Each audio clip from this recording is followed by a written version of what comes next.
আসসালামু আলাইকুম, hello viewers, welcome to my channel easy cook. আশা করছি আপনারা সবাই ভালো আছেন। আজকে আমি আবারও চলে এলাম নতুন আরেকটি রেসিপি নিয়ে, বিকেলের নাস্তা। খুব সহজে এই রেসিপিটি তৈরি করা যায় আর খেতে খুবই স্পাইসি এবং ক্রাঞ্চি। শব্দ শুনে নিশ্চয়ই বুঝতে পেরেছেন। আর এই সহজ নাস্তাটি আমি আলু এবং চালের গুঁড়ার মিশ্রণে খুব সহজভাবে তৈরি করার চেষ্টা করেছি। তো দেখে নেওয়া যাক। শুরুতে আমি এখানে 5টি সিদ্ধ আলু নিয়ে নিয়েছি। আলুগুলো ছিলে আমি একটি গ্রেটারের মাধ্যমে গ্রেট করে নিচ্ছি। চাইলে আপনারা হাত দিয়ে চটকিয়ে নিতে পারেন, তবে সেটা খুব ভালোভাবে চটকিয়ে নিতে হবে। এখন আমি দিয়ে দিচ্ছি এখানে হাফ চা চামচ চাট মশলা, এটা আপনারা যে কোনো সুপার শপে পেয়ে যাবেন। এবং দিয়ে দিচ্ছি হাফ চা চামচ কালো গোলমরিচের গুঁড়ো। আর এখন দিয়ে দিচ্ছি হাফ চা চামচ ভাজা জিরার গুঁড়ো। আর দিয়ে দিব প্রায় 1 টেবিল চামচের মতো ধনিয়া পাতা কুচি। এখন আমি দিয়ে দিচ্ছি স্বাদ মতো লবণ। এখানে আমি প্রায় হাফ চা চামচের মতো ইউজ করেছি। আর এখন দিয়ে দিব হাফ কাপের মতো চালের গুঁড়ো। আমি এখানে শুকনো চালের গুঁড়ো ব্যবহার করেছি। এখন দিয়ে দিচ্ছি 1/3 চা চামচ চিলি ফ্লেক্স। আর এখানে আমি চালের গুঁড়োটা ব্যবহার করেছি, এতে করে স্ন্যাক্সটি অনেক মুচমুচে হবে।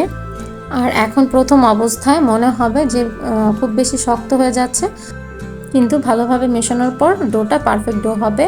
একটি শক্ত ডো তৈরি করে নিতে হবে, তা না হলে শেপ দেওয়ার ক্ষেত্রে ঝামেলা হতে পারে বা সমস্যা হতে পারে। তো ঠিক এভাবেই একটি ডো তৈরি করে নেবেন। আমি ডোটি একটু সামনে থেকে দেখিয়ে দিচ্ছি, ঠিক এভাবে তৈরি করে নিতে হবে। এখন আমি শেপ দেওয়ার জন্য হাতে একটু তেল মেখে নিয়েছি। তো আমি একটু করে দেখিয়ে দিচ্ছি কিভাবে তৈরি করতে হয়। তো প্রথমে আমি একটু লম্বা শেপ করে নিয়েছি এবং খুব ভালোভাবে লক্ষ্য করলে দেখবেন যে হাতের আঙুলের মাঝ বরাবর হালকা ফাঁকা রেখে রোল করতে হবে, তাহলেই এত সুন্দর একটি শেপ চলে আসবে। তো আমি আরেকটা দেখিয়ে দিচ্ছি। তো সেম প্রসেসে আমি আরেকটি করে নিব। একটু ভালোভাবে ফলো করলেই আশা করছি আপনারাও পেরে যাবেন। তো এভাবে আমি বাকিগুলো তৈরি করে নিব। আর এই ফাঁকে একটি কথা বলে নিচ্ছি, আমার ভিডিওটি যদি ভালো লেগে থাকে একটি লাইক করবেন আর আমার চ্যানেলটি সাবস্ক্রাইব করে আমার পাশে থাকবেন।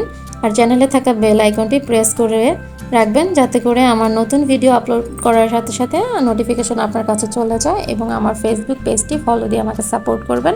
তো এভাবে আমি বাদবাকিগুলো তৈরি করে নিয়েছি, দেখতে পাচ্ছেন খুব সুন্দর দেখা যাচ্ছে। তো এখন আমি চলে যাব পরবর্তী স্টেপে। তো আমি হাঁড়িতে কিছু তেল নিয়েছি, তেল গরম হলে আমি স্ন্যাক্সগুলো একটা একটা করে ছেড়ে দিব। আর এই স্ন্যাক্স তৈরিতে অবশ্যই চালের গুঁড়ো অথবা কর্নফ্লাওয়ার ব্যবহার করতে হবে, ময়দা ব্যবহার করলে এতটা ক্রাঞ্চি হবে না। একসাথে অনেকগুলো স্ন্যাক্স ভাজা যায়। আর একটু কালার চলে আসলে আমি কাঁটা চামচের মাধ্যমে উল্টিয়ে পাল্টিয়ে নেব। আর যেহেতু আলুগুলো সিদ্ধ করা, সেক্ষেত্রে আমার খুব বেশি ভাজার দরকার পড়বে না। আমি চুলার মিডিয়াম টু হাই হিটে রেখে ভেজেছি, এতে করে স্ন্যাক্সগুলো খুবই ক্রাঞ্চি হবে। আমার প্রায় সময় লেগেছিল 4 থেকে 5 মিনিট। যখনই কালার চলে আসবে আমার মন মতো কালার, তখনই আমি এটা উঠিয়ে নিব।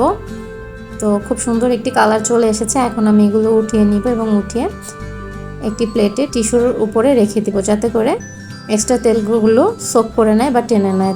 তৈরি হয়ে গেল খুব সুন্দর মজাদার বিকেলের নাস্তা বা স্ন্যাক্স। আশা করছি আপনাদের সবার কাছে ভালো লাগবে এবং টেস্টটি খুবই অসাধারণ হয়েছে। আপনারা সবাই বাসায় তৈরি করে আমাকে কমেন্টস করে অবশ্যই জানাবেন টেস্টটি কেমন হয়েছে। তো আজ এই পর্যন্ত। আপনারা সবাই ভালো থাকবেন, সুস্থ থাকবেন। আল্লাহ হাফেজ।